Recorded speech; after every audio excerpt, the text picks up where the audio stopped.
problema más grave parece ser que nos estamos acostumbrando a que las cosas no se hagan bien. La frase nos dejó a los demás en silencio, como si todos implícitamente reconociéramos que necesitábamos pensar un poco en ella. Éramos un grupo de esos que se forman aleatoriamente en una actividad, en concreto era un seminario económico relativo a lo que se ha dado a llamar ahora último la guerra comercial a partir de los anuncios de Estados Unidos de imponer aranceles. Y era el típico grupo que se forma en torno a un café, por lo tanto, un grupo aleatorio. La conversación había pasado rápidamente de el objeto del seminario a las noticias políticas de los últimos días y en particular a las consecuencias de el intento de compra por parte del Estado de la casa del presidente Allende. En eso estábamos intercambiando opiniones sobre los efectos, las consecuencias políticas, algún que otro comentario respecto de las causales de cesación en el cargo de los parlamentarios y demás, cuando uno de los presentes apuntó a esto,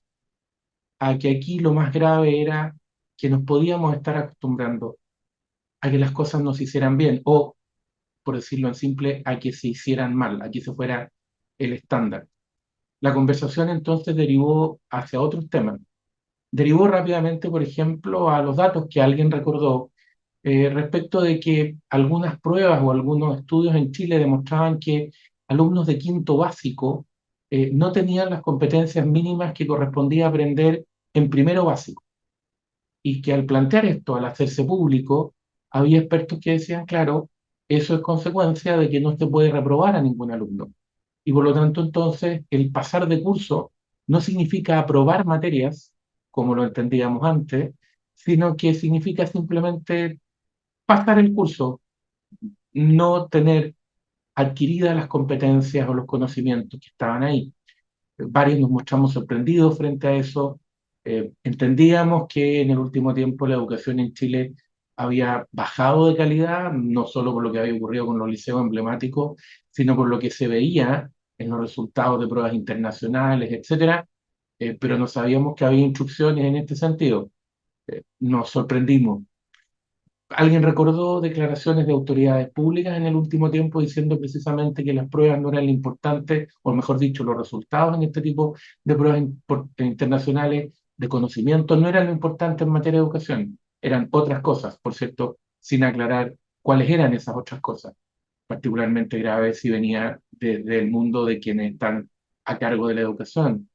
Eh, Seguíamos conversando entonces de qué es lo que se podía esperar de generaciones a las cuales se formaba en la lógica de que eh, pasar de curso estaba casi garantizado, porque como se ha dicho, reprobar era, si no imposible formalmente, cada vez más difícil, y por lo tanto los alumnos eran promocionados de un curso a otro más allá de las competencias que tenían o no tenían, en fin, que los resultados en las pruebas internacionales parecían no importar, etcétera, que la exigencia por las cosas bien hechas, por el trabajo bien terminado, por el detalle bien cumplido, no parecía ser particularmente relevante. Alguien recordó estos planteamientos, así lo dijeron en ese momento y así siguió la conversación, respecto de las curvas de aprendizaje. Cada vez que alguna autoridad en el último tiempo se equivoca, hace las cosas mal, no alcanza los estándares que debiera, se nos dice, no, es que hay curvas de aprendizaje, que hay que aprender a desempeñar un cargo. Rápidamente varios dijeron, bueno, las curvas de aprendizaje han existido siempre, en todos los cargos, para todos los tipos de actividades, tanto en el mundo público como en el privado. Pero por lo mismo se sabe que al respecto hay que tomar dos medidas fundamentales. Una, por parte de quien selecciona a quienes van a ocupar esos cargos, que es ver cuáles son las condiciones, las capacidades, los requisitos que le permiten acceder a ese cargo para que esa curva se pueda afrontar razonablemente, cuál es la experiencia, por ejemplo, que se tiene, cuál es la historia que se ha hecho antes, y dos, algo que se exige de quien ocupa el cargo, que es poner su propio esfuerzo, su propia dedicación para tratar de hacerlo lo mejor posible, para aprender lo más rápido posible y por lo tanto para reducir el tiempo en que se necesita entrenamiento, preparación. Estar atento a las instrucciones que se reciben, leer toda la documentación que sea necesario, en fin, usted sabe, igual que yo, que es un esfuerzo especial, pero que es necesario para poder ejercer bien estas atribuciones. ¿Qué se puede esperar? Planteó alguien en términos de exigencia, si los colegios, los llamados colegios, los más importantes, estamos hablando, ustedes y yo sabemos, del Instituto Nacional, en fin, los llamados liceos o colegios emblemáticos fueron desarmados o prácticamente destruidos porque el mérito no importaba, porque la exigencia no era buena, eh, porque no había que planteársela a la gente. Entonces, ¿qué se puede esperar en ese sentido de esas personas cuando después tengan que asumir cargos u obligaciones? ¿Cuál va a ser el estándar al cual van a estar acostumbrados? Uno de los que estaba ahí quizás planteó el punto más grave o más crítico, lo terrible que era para quienes hacían el esfuerzo, para quienes habían estudiado todos los días poniendo lo mejor de sí, en ocasiones superando situaciones críticas en términos económicos, sociales, para avanzar, para mejorar, y que trabajaban dando todos los días lo mejor de sí, quienes estaban detrás de un emprendimiento exitoso, quienes estaban detrás de la gestión de una compañía que no obstante atravesar por momentos críticos seguía adelante, quienes se sacrificaban en cargos públicos o de responsabilidad por el bien del país, esforzándose, por cierto, mucho más allá de lo que sería simplemente cumplir formalmente con una cierta hora o con un cierto tiempo, y de muchas personas a lo largo del país, usted y yo lo sabemos, que se sacrifican todos los días silenciosamente en distintas tareas profesionales, técnicas, en la vida diaria, en servicios, en las casas, en fin, que hacen posible que el país funcione, que lo que usted y yo vemos y de lo que disfrutamos todos los días funcione, sea posible. ¿Qué pueden pensar esas personas que se sacrifican, que se esfuerzan todos los días para hacer un poco mejor la vida de sus familias, de las personas que les importan y con eso un poco mejor la vida de todos los demás?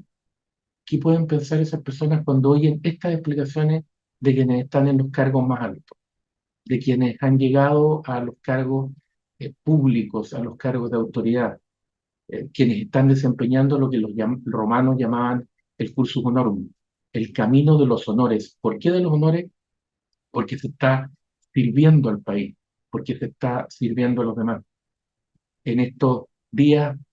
comentábamos en esa conversación, cuando nos empezaron a llamar de vuelta al seminario, en estos días en que está tan de moda hablar de solidaridad, perdón, empatía, preocupación por los demás, en fin, sería bueno asociar que una de las principales muestras de la preocupación efectiva por el bienestar de los demás es hacer las cosas bien, es hacer las tareas bien, aunque cueste, aunque sea difícil, aunque eso suponga preocuparse de detalles que a veces son tediosos o complejos. En eso se refleja la preocupación por los resultados y por lo tanto por el efecto que las decisiones y las obras, los actos de cada uno de nosotros tienen en la vida de los demás. Reconozco que en el resto del seminario, en lo que venía inmediatamente después, más que concentrarme en lo que se oía, no pude, o en lo que se decía, perdón, no pude sino recordar eh, profesores muy importantes en mi formación que insistieron siempre en eso, en la importancia de preocuparse de los detalles, en la importancia de terminar lo que se empezaba, de hacerlo lo mejor posible, de dar lo mejor posible en cada ocasión que se tenía que afrontar una tarea. Eh, ¿Cuánto influyeron? ¿Y cuánto influyeron profesores similares en otras instituciones? Vuelvo a los liceos emblemáticos, en amigos, en jefes, en alumnos que he tenido y que he podido conocer y que muestran cómo ese espíritu, ese esfuerzo transmitido por generaciones para hacer las cosas bien, fue tan importante en la vida de cada uno de ellos, de sus familias, pero también en la del país. Cuando salíamos, cuando salíamos, porque se había terminado la actividad, no podía sino recordar aquella frase que planteó el presidente Kennedy, si mi memoria no falla, en el discurso, en el primer discurso, en el discurso de asunción del cargo, eh, en el sentido de que más que preguntar qué es lo que el país podía hacer por nosotros, había que preguntar qué es lo que nosotros podíamos hacer por el país. Quizá en este año de elecciones, en este año en que corresponde precisamente revisar a quienes siguen el cursus honorum en Chile,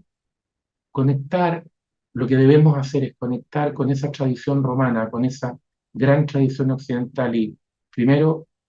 hacer lo que nos corresponde a cada uno lo mejor posible para contribuir así al bienestar de la sociedad. Pero además, exigir de todos quienes quieren ocupar cargos públicos ese compromiso. No solo declaraciones, no solo eh, alegaciones o planteamientos, no solo sueños o deseos, sino que el compromiso y la demostración práctica de estar dispuesto y de haber estado dispuesto en el pasado a dar lo mejor y a hacer las cosas bien, aunque eso cueste, aunque eso requiere esfuerzo, aunque eso sea más trabajoso y más complejo que una simple declaración. El Líbero, la realidad como no la habías visto. Haz que estos contenidos lleguen más lejos haciéndote miembro de la Red Líbero.